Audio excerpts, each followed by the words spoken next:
for the invitation to this really nice venue.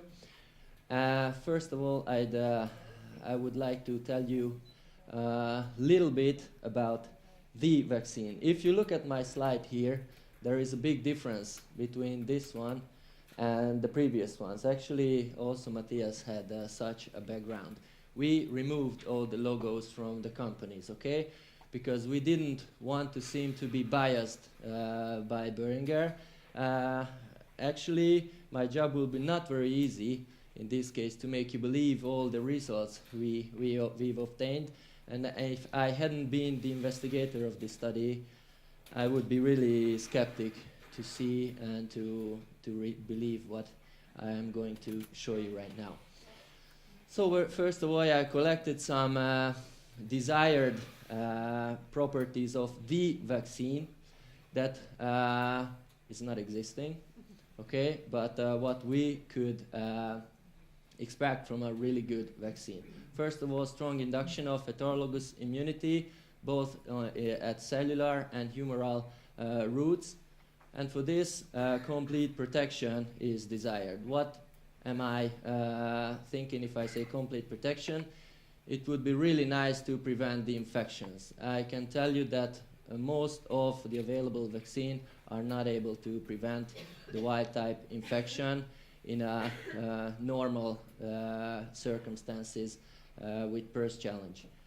And of course, we would like to block the chain of infection. No residual pathogenicity is required of the vaccine strain. And of course, safety is kind of a minimal requirement, both in terms of the virus strain and of course regarding the adjuvant. No transmission is desired, so that we know that every animal vaccinated, only the vaccinated animals have the vaccine virus. It needs to be stable, so no reversion to virulence should occur. To present you the data first, I have to show you the results of a previous study that was done right before the piglet trial. This was a very similar study that Professor Ritzman presented you. We did a historical comparison design in a commercial farrow to finish herd in Hungary. The herd is positive from 2008, has around 600 sows. It was infected with the type 1 subtype 1 virus that has 87% ORF5 similarity to the respective PRRS flags region.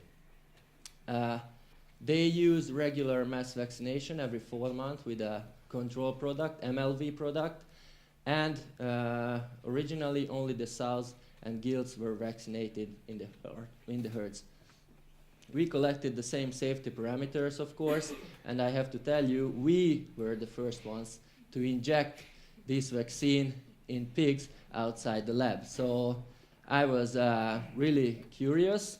Maybe the owners were a little bit worried, but I was very curious what happened, and I can tell you we got very, very similar results. So the safety was absolutely comparable and sometimes even better than the control product. Some words about, here you can see the farm, okay? Basically, the pig flow is going this direction, so gestation units. This is the farrowing house, and this is the flat deck unit, and these three are the fattening units. What I'm showing you now is a picture of Google Map that I collected a month ago. Actually, 4 years ago when we did the studies, these shiny roofs were not existing, so it looked a little bit different. They had a big renovation from that period. So some words about the results. Here you can see ELISA results obtained after 1 cycle with the control product, and here you can see the strikingly good ELISA responses after vaccination with the new vaccine, okay?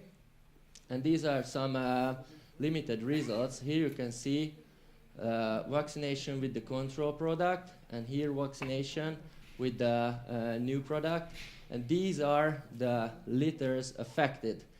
How do we call, what am I calling affected litters? Litters that had +2 or more than 2 stillborns or more than 2 mummies at farrowing. Here you can see that basically the number of the affected litters were a little bit higher in case of the control product. Here only single cases were observed in case of the new product. But when we observed and analyzed the data of the weight gain of the piglets born to these sows, we were kind of shocked, because here you can see that the weight at birth was basically the same in both groups, and here you can see the weight at weaning. There is more than 1 kilogram difference on average, and of course more than 1 kilogram on difference in the weight gain. And here you can see more than 50 grams difference on a daily weight gain in the two groups. And all of these were highly significant. Okay, then after 2 cycles, we continued with the piglet study, efficacy study. Remember, the previous one was only a safety study. We got really nice data, but the goal of to study the efficacy here was done in piglets. After 2 mass vaccinations, we did a serological profile, cross-sectional profile of the piglets. Here you can see the pre-screening. The blue line shows you the qPCR results. The red line shows you the ELISA results. So here you can see that the piglets are born virus negative. After a small increase, you can see that most of the infectious pressure occurred at around starting at 8 weeks of age, 10 weeks, and the maximum was reached at 12 weeks of age. So after this, we made 3 groups, around 500 piglets in every group. One group was vaccinated at 2 weeks of age, another group at 3 weeks of age, and the third group was vaccinated with PBS. Basically, this cannot be called as a control product. This is just a mock vaccination to have a good negative control. This was a blinded randomized study. So the piglets were located in the farrowing, in the flat deck house, the nursery house, in different barns, but of course they were separated from each other to prevent the possible transmission of the vaccine virus. 20% of the animals were ear tagged. They were bled, weighed weekly. Real-time PCR was performed for PRRS virus genome copies on the serum samples, and there was detailed statistical comparison done in terms of viral load, percentage of viremic animals, and of course, we wanted to have information on the possible interaction with homologous maternal antibodies. Here you can see these box plots that show you the data obtained at the very beginning, the serum samples of 2-week and 3-week-old animals. Here we can say that they have maternal antibodies in their blood. So we can say that if there is interaction, we can prove that there are relatively high amounts according to the ELISA-SP ratios. And these are the striking results. If you look at these 2 graphs, the black columns, this is the 2-week vaccinated group and the 3-week vaccinated group. If you look at the black line and the black columns, they show you the control, the non-vaccinated group. The black columns show you the percentage of the viremic animals. The line shows you the mean viral loads. Here you can see in the control group, at the expected age, at the expected time points, after 10 week of age, you can see a quite strong increase and massive increase in the proportion of viremic animals, and of course also in the mean viral load in the serum. And this is what for me was really hard to believe, is that vaccinated group basically did not show any increase, both in terms of the proportion of viremic animals and also in the viral load. And here I have to say many thanks to the technical manager in the farm who is here, not doctor, he's a technical guy, but he's sometimes smarter than most of us. He was responsible for the actual work, and his dedication and his enthusiasm and his advanced communication skills towards the workers made me believe all this data. So I was sure that each and every paper that I had to sign, actually thousands, were having the reliable and accurate data.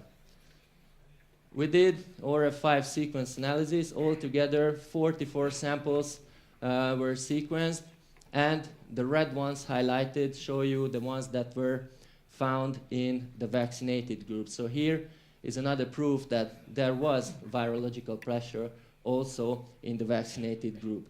And in one case, we found a virus very similar to the vaccine. So what are the conclusions? Take-home messages. The vaccination with the new product significantly reduced the incidence of the viremia and also the levels of viral load. Significantly less wild-type virus was detected in the vaccinated piglets, and high levels of maternal antibodies, in this case, did not reduce the efficacy. And from these results, what kind of further conclusions can be drawn? That reduction and viremia, of course, and shedding is essential in control and elimination programs in farrow to finish herds. And the estimated time of infection, for me, is much more important in choosing the time of vaccination than the presence of maternal antibodies. Of course, you need to have the right vaccine. And cross-sectional screening of the herd is very important to estimate the time of vaccination. And with this, I'd like to thank you for your attention.